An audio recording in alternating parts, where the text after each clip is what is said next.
সাংসদ শত্রুঘ্ন সিনহার খোঁজে পোস্টার পড়ল কুলটির বিভিন্ন জায়গায়।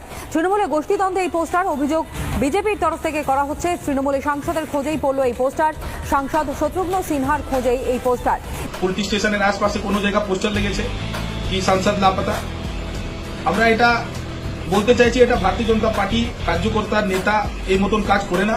তৃণমূল কংগ্রেসের কোনো নেতা আরোপ লাগিয়েছে। আমরা এটা বলতে চাইছি, এটা তৃণমূল কংগ্রেসের কোনো গ্রুপ, যে এখন যে নেতাগুলো আছে পোস্ট পেয়েছে, ওদের বিরুদ্ধে যে গ্রুপ আছে, ওদের এই কাজটা হতে পারে, এটা তদন্ত করা উচিত। আর সাংসদ তৃণমূল কংগ্রেস বিহারি চেয়ারে ওনাকে লঞ্চ করেছে আসানসোল শিল্পাঞ্চলে, ও সত্যি উনি ছট পূজাতে আসানসোলে নাই, না বাঙালের দুর্গা পূজা, কালী পূজা থেকে আরম্ভ করে কোনো পূজাতে আসানসোলে সাংসদ উপস্থিত নয়। আমি বলতে চাইছি, আগে ওনার কোনো শারীরিক অসুস্থ আছে, ছট মা, দুর্গা মা, কালী মা ওকে ঠিক করুক। উনি খুব সিনিয়র লোক।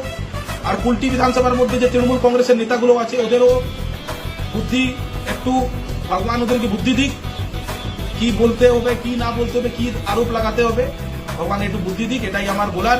ভগবান সুস্থ করুক তৃণমূল কংগ্রেসকে।